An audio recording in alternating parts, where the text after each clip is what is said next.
Welcome back to Radio Rothbard. I'm Ryan McMakin. I'm a senior editor with the Mises Institute. And with me, as always, is my co-host and associate editor, Tho Bishop, here at the Mises Institute. And Daniel Ellsberg, the heroic leaker who leaked information about the Vietnam War and the Johnson administration's lying about the Vietnam War, died last week at the age of 92. And Ellsberg has long been a supporter of other leaks and whistleblowers and generally uncovering government secrets in general.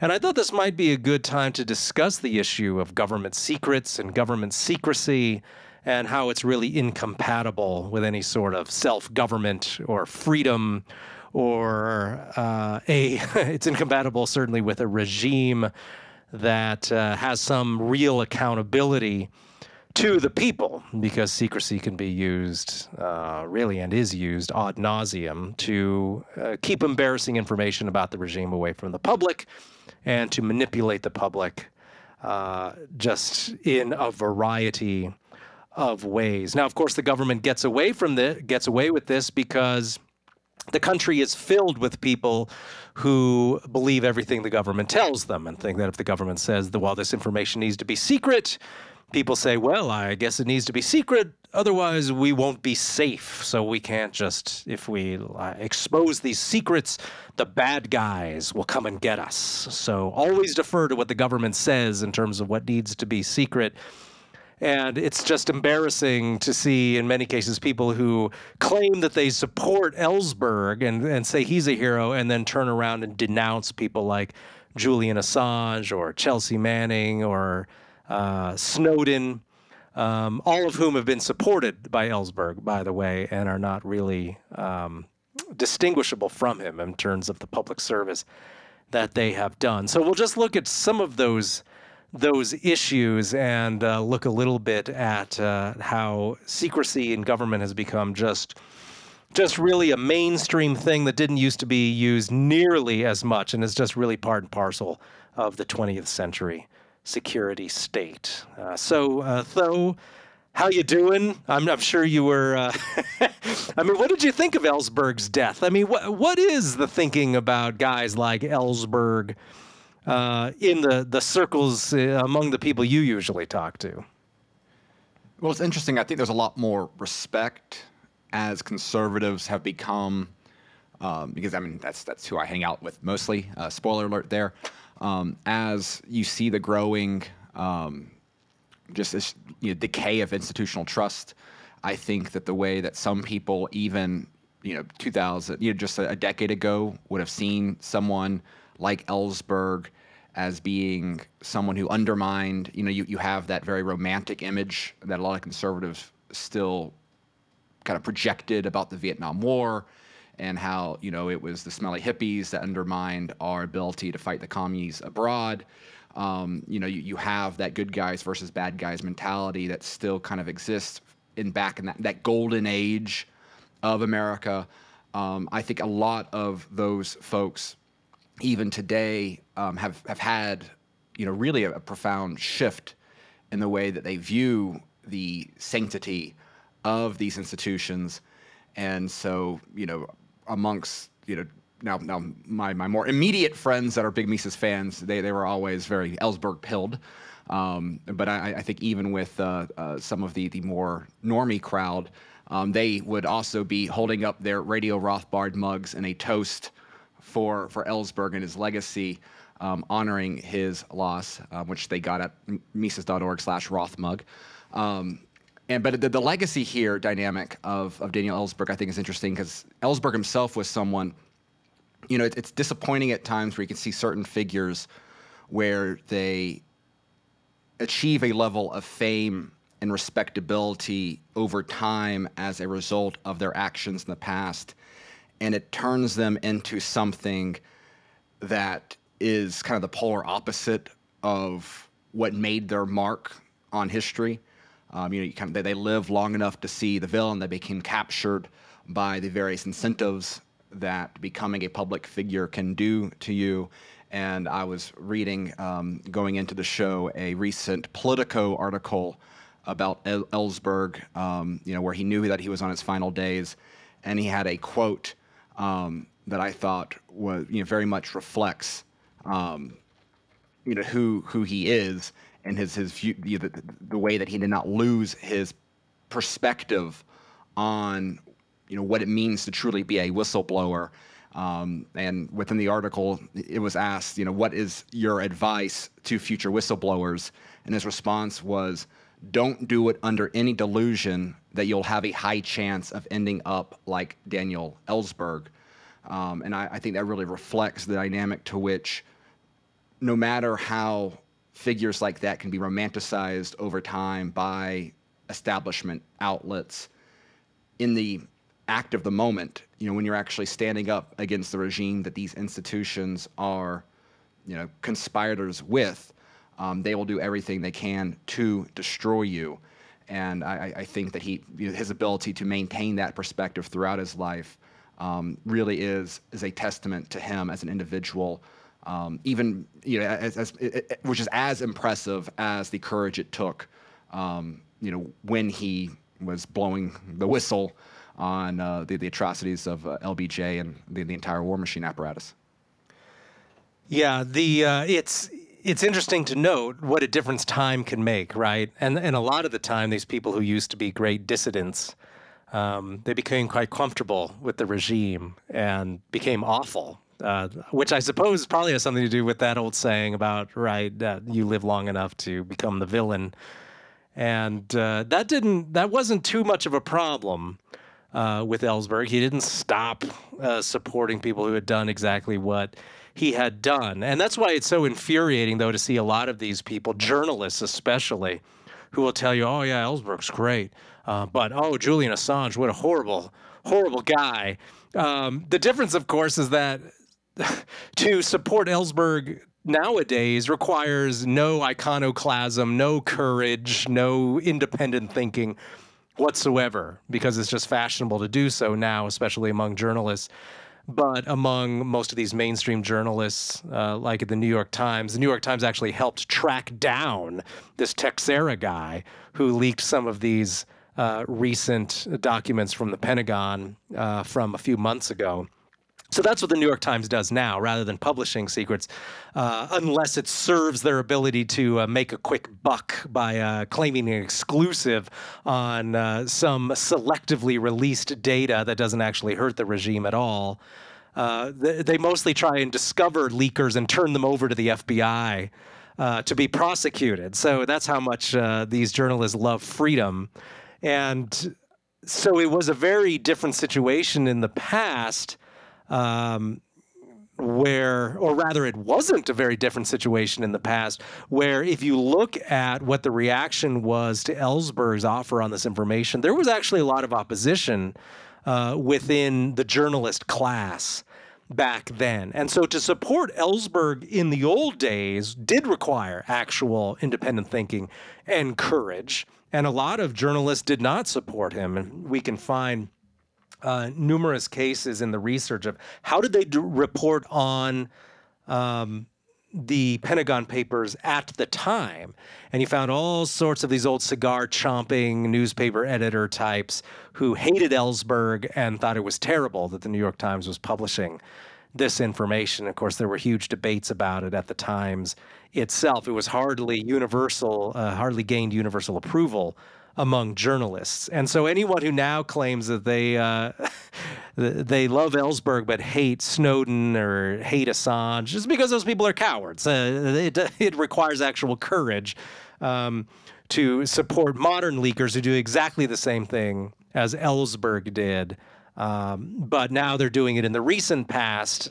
And so that would require some actual opposition to the regime to support these new leakers. And so that's just, that's what we should expect from this class of people. They're just, once it's easy to support Ellsberg, then support him. But what did he do exactly?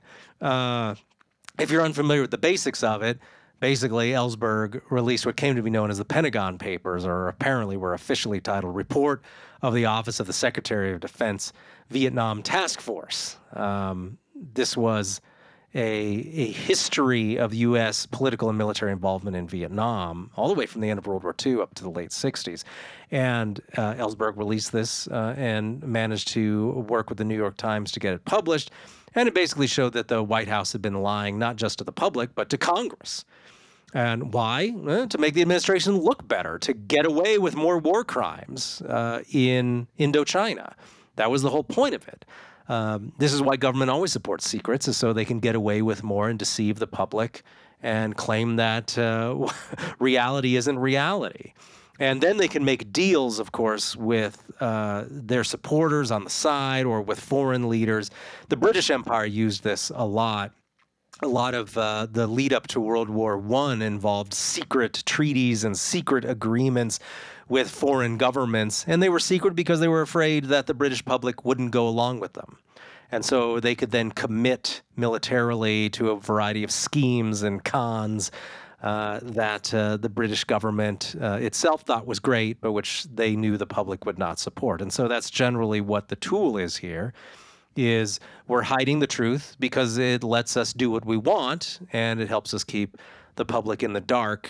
And this, and at the same time, ridiculously, a lot of these same people claim to be in support of democracy, when what they really want to do is remove the ability of the voters to have any sort of informed consent. Unless you think that it was just real easy for Ellsberg to do this, he was, of course, brought up on charges under the Espionage Act, a BS Act, which should never have been law anyway, but we can cover that another time. And just as modern people who release information that's embarrassing for the government today are brought up under the Espionage Act, so was Ellsberg.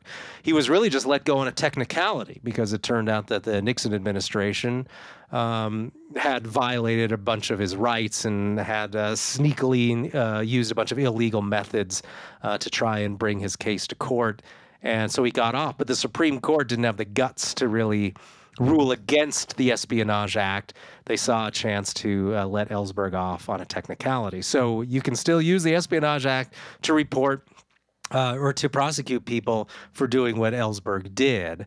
And so really not much legal progress has been made in that time.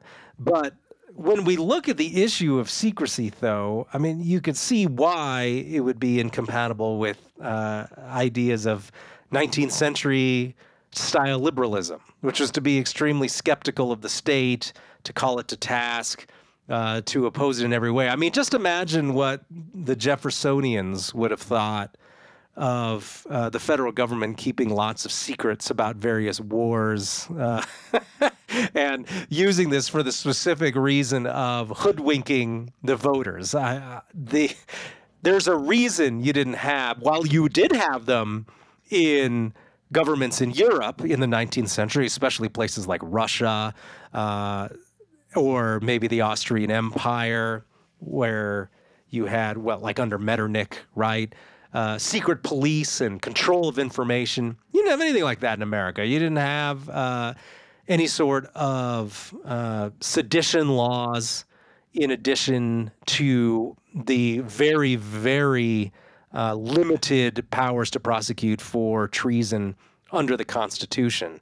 And so it's important to keep in mind that when the United States actually took liberalism, that is laissez-faire, free market liberalism, seriously, it didn't have the sort of government secrecy that it created in the 20th century. So this is a new innovation, and that sort of thing was associated with the despotic regimes of Central and Eastern Europe back in those times. And so it's just, I guess, a sign of the times now that Americans just consider that to be, perfectly fine, just run-of-the-mill sorts of U.S. legislation now. Absolutely. And, I don't know how a President Jefferson would have acted on some of this stuff. It should be separated from the Jeffersonians as a broader tradition. There was a little some difference once you're in power than when you are a philosopher on the sidelines. I know there were some issues with some of the documentation over Aaron Burr's treason allegations during Jefferson's administration, the second term, that are interesting there. But you're right. I mean, this is the degree to which the secrecy state has grown. Another one of the horrible consequences of the 20th century. The Espionage Act itself, a product of, I believe, kind of World War I style ramp up to some of the additions of the modern state. And it's interesting as well that over time, while the left, which has been the side that has that romanticized Ellsberg, as a means of bludgeoning, the Nixon administration that was prosecuting him and all of that. The way that political dynamic has changed over time, where the Obama administration, I believe, used the Espionage Act against journalists, more frequently than any administration prior to it. The ramping up with the security state under George W. Bush, goes without saying there. And of course, in the modern age, you can just imagine how progressive aligned tech companies would have treated the publication of the Pentagon Papers in the modern day. That entire liberal sensibility within the modern era is very much against the idea that average citizens have the ability to properly understand the significance of the underlying machinations of the state. And I think this is also goes to why you see someone like Robert F. Kennedy Jr., who in many ways sort of embodies, for any other issues he might have, at the very least, he does a very good job of projecting an aura to him of that sort of romantic view, as flawed as it might be, of that more romantic notion of the left. And so when he goes out there and talks about the way that government manipulates, whether it's studies on vaccines and medical issues, whether it is the incentives at play with a variety of government actions, whether it is foreign policy and things like that, the backlash that you see that he receives from the New York Times, from all of from very respectable universities and things like that. Again, all these institutions that revere that promoted Ellsberg, or the idea of Ellsberg, after it became okay to do so. These are precisely the very institutions that will crack down on anyone that fills that role to this day. And the one interesting case of the more recent, more high-profile whistleblowers like Assange, it is kind of the Manning situation, where Manning was someone who was universally condemned, for leaking information, and yet from the Obama administration was treated very differently at the end than Assange.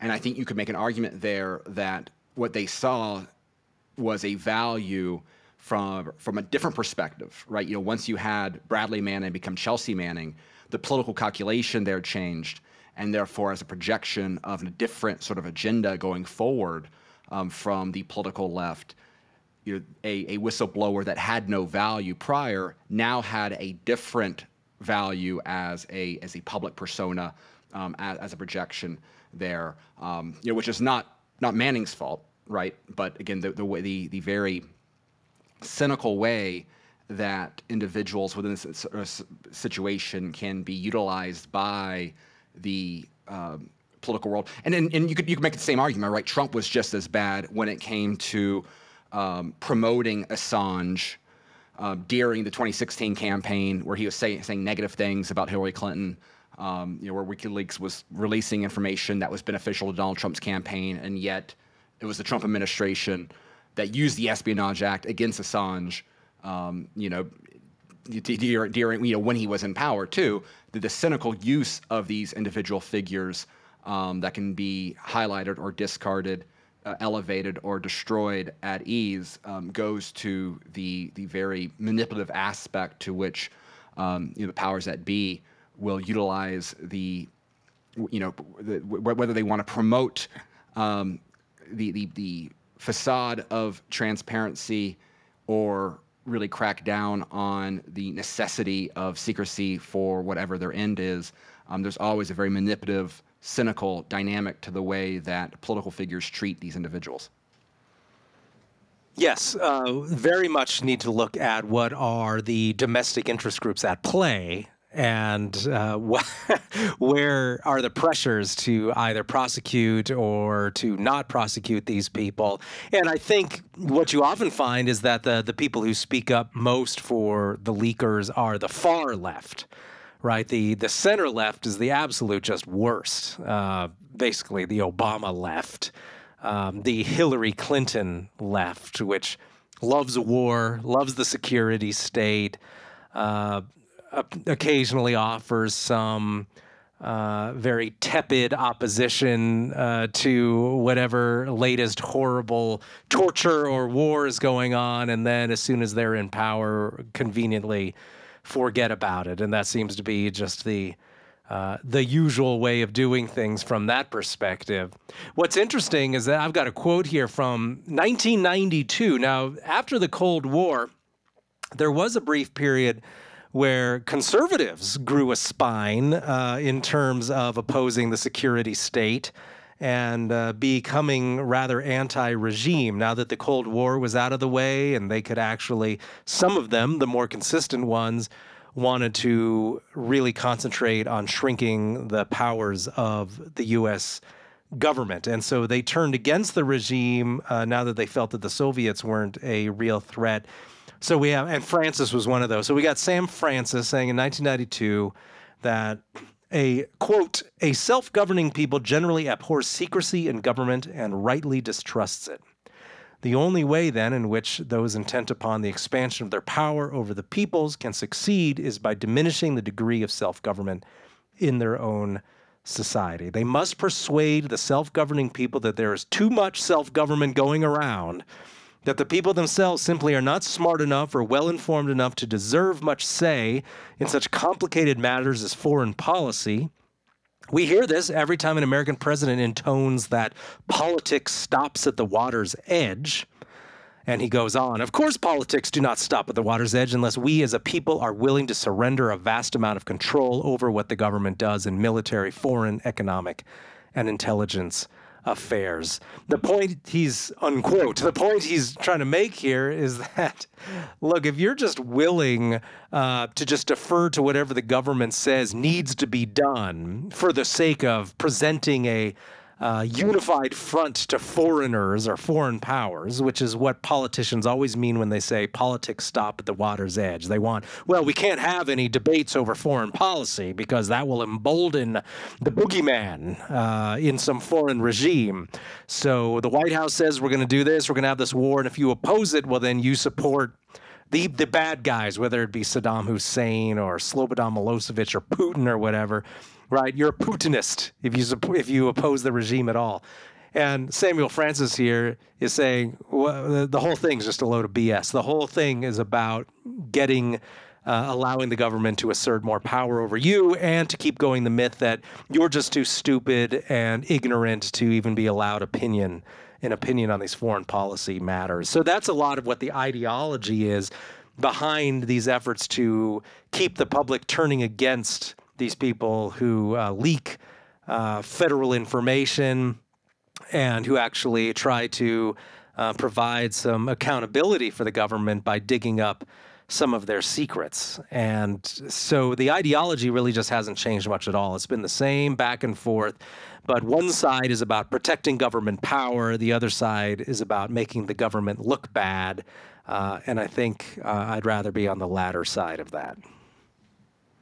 Right, and this kind of goes into the Rothbardian narrative of the betrayal of the old right idea, the way that the rise of the modern warfare state made questioning of foreign policy decisions basically parallel to a treasonous approach to this entire dynamic, and you're seeing this playing out now as well, where the lack of trust within the rank and file of who fills these positions I think that you can look at things like, the COVID requirements on vaccines. You can look at the way that there is increased scrutiny of social media behavior, that the regime has perhaps, in some ways you could argue from their perspective, wisened up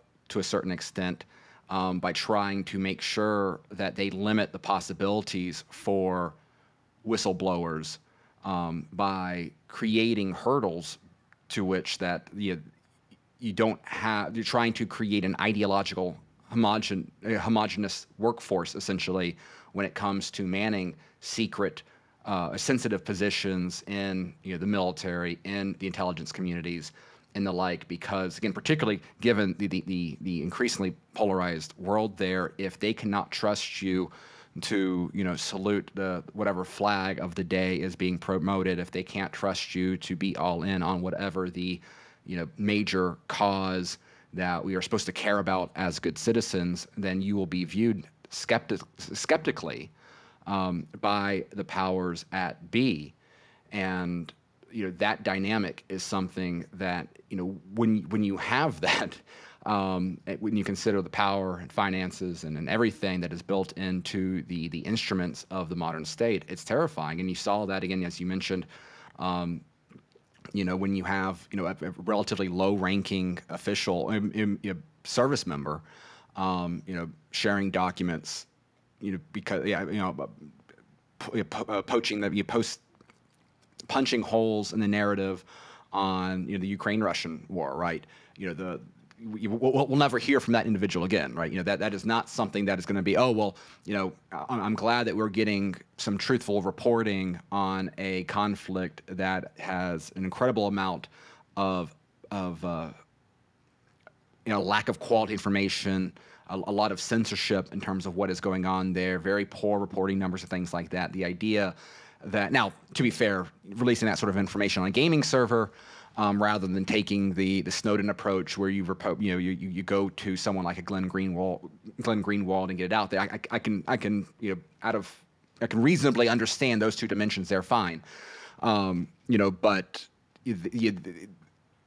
that dynamic of them being of the regime recognizing that simply that ideological divide there is a threat to their own functioning.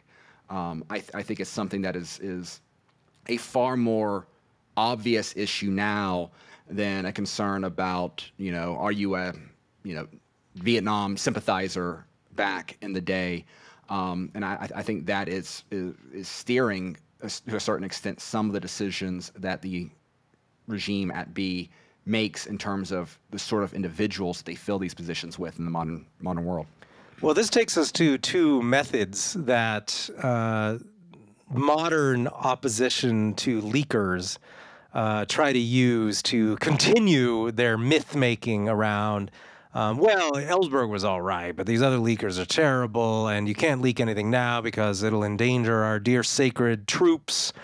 And so there's two things that they do here. One is to pretend like everything that's classified or is secret information is really crucial, important information where lives are at stake. And that's just completely untrue. And we know that from some of the government's own reports, which 10 years ago, Obama had put together a task force to try and look at what should we do with all this classified information.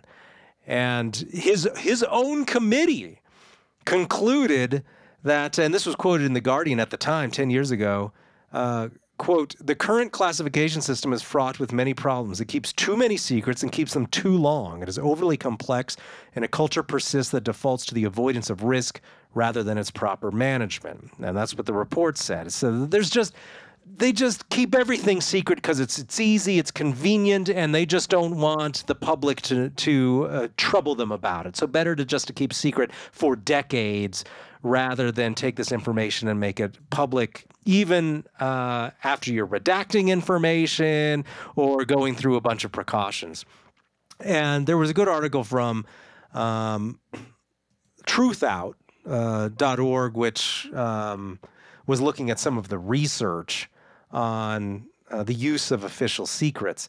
And it looked at just how humongous this cache of secrets is. And they note the extent of information collected and stored at public expense, but withheld from the public is astonishing. This is that same board. The board's 2012 report identified one government agency that was classifying 1 petabyte of new data every 18 months, the equivalent of 20 million filing cabinets filled with text, or 13.3 years of high-definition video. Moreover, the cost of storing and safeguarding all this is high, roughly $11 billion in 2011, up from about $5 billion in 2001. And then it goes on to note at how both the Bush administration and the Obama administration were enthusiastic about responding to freedom of information requests with just classifying everything. So the idea that, oh, yeah, they're classifying this because they want to protect the lives of America's patriots, that really, really strains the boundaries of credibility. But that's a myth they rely on, is that everything that's classified is there to keep us safe.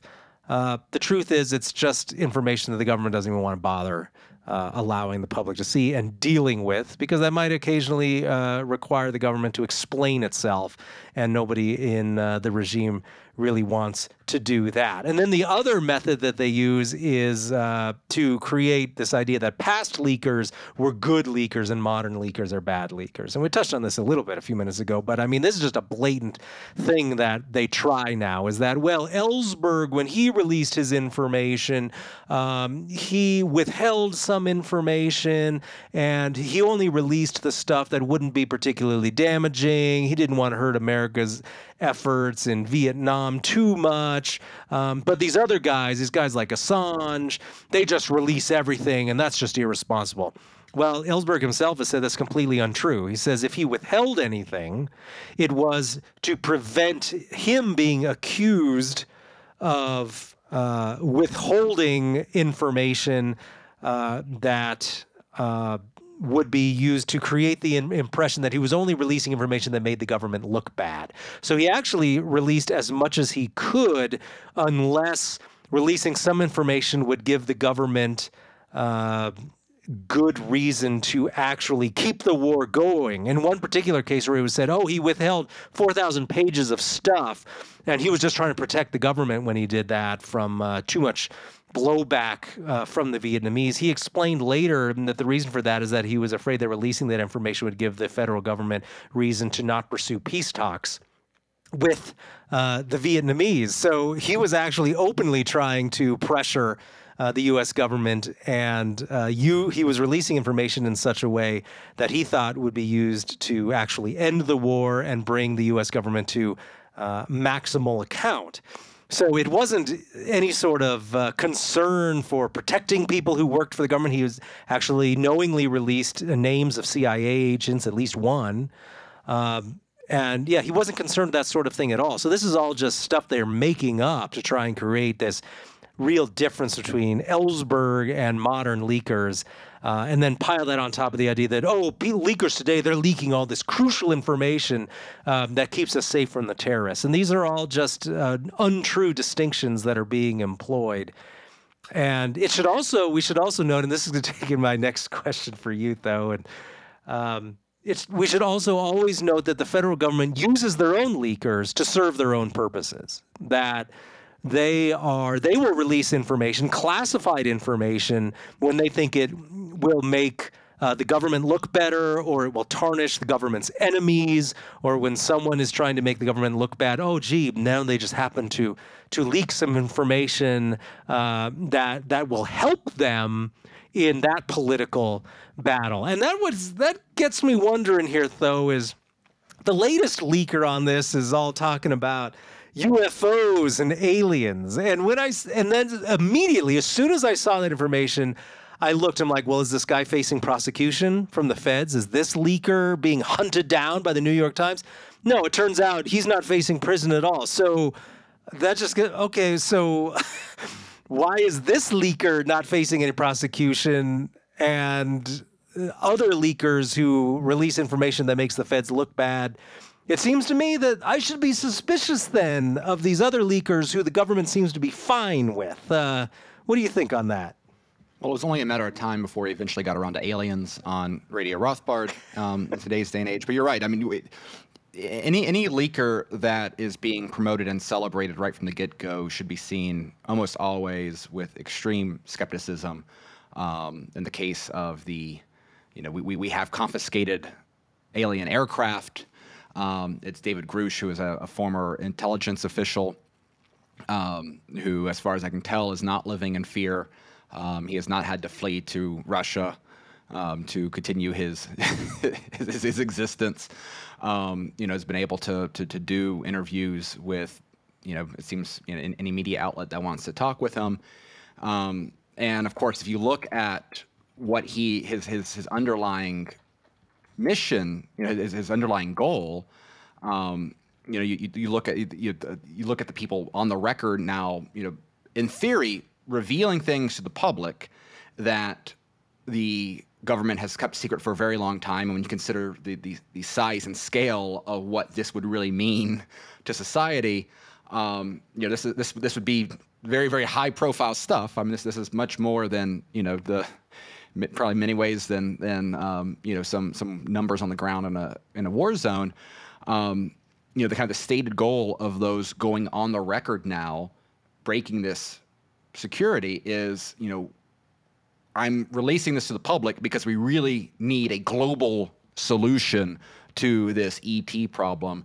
This is a global issue, and I hope that by bringing this out to the public, we will have officials take seriously this so we can have greater global cooperation in dealing with this civilizational threat. And anytime you hear, I'm releasing this information because we need more global cooperation, which means more global power, more tools at the state, more resources allocated to the powers that be.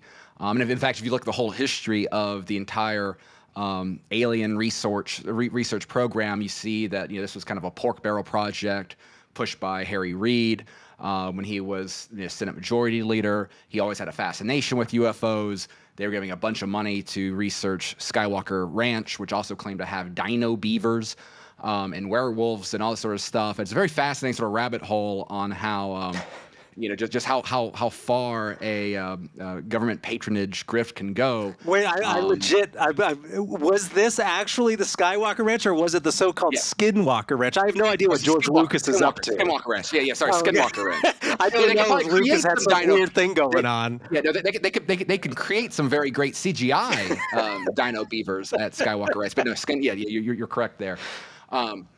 And so all of that should be seen skeptically. And if we can also look at the way that those in major positions of power, the way that they are treated for violations here. One that has a very nice government PR dynamic to it was that good old Leon Panetta, when he was CIA director, allowed people from the Zero Dark 30 film crew to attend classified, top secret briefings on military issues. And this was perfectly okay because Zero Dark 30 was promoting a regime narrative, even going so far as, even though this was kind of an interesting administration sort of tension there, suggesting that the research or that the information that led to killing bin Laden came from a successful torturing dynamic on getting out that intel. So if you're a Hollywood film producer and you are producing a film that is helpful to the regime's narrative, then you can get access to top secret briefings that the rest of us cannot. Leon Panetta is retiring, I believe, in a very nice a very nice firm right now, making a lot of money. Good old General Petraeus, had classified documents that were mishandled with, I believe there was a romantic dynamic to that. I haven't thought about David Petraeus in quite a while, but I know that was a dynamic there where, again, someone of that stature, the way that you handle documents is very different than if you're a low-ranking official that has that leaves something out that they shouldn't have, or inadvertently takes a photo on something they shouldn't have. And so the higher you are in a position of power, you will be protected from these same rules. And again, the use of the Espionage Act to crack down on whistleblowers. You get people that served years in jail for doing things that were as or less serious than the people I just mentioned. Again, it just kind of goes to the dynamic where anyone that, if you are on the regime's team, if you're doing their bidding, then releasing information will not be used against you. You can even see this play out now in kind of the double standard with General Mark Milley, who seems to have been a source for leaking certain information from classified documents that was used kind of in a framework to make Trump look bad, and then Trump doing more or less the same thing.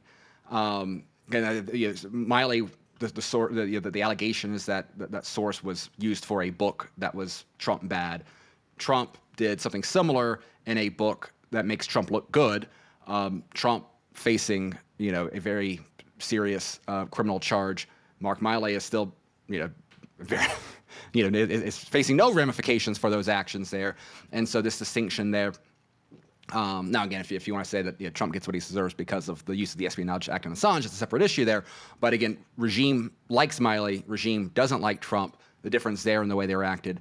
And so the going back to the alien issue, the willingness of mainstream outlets to elevate and give platform to these very heroic, alien experts is something that should definitely be a red flag, if nothing else, when we evaluate that news cycle.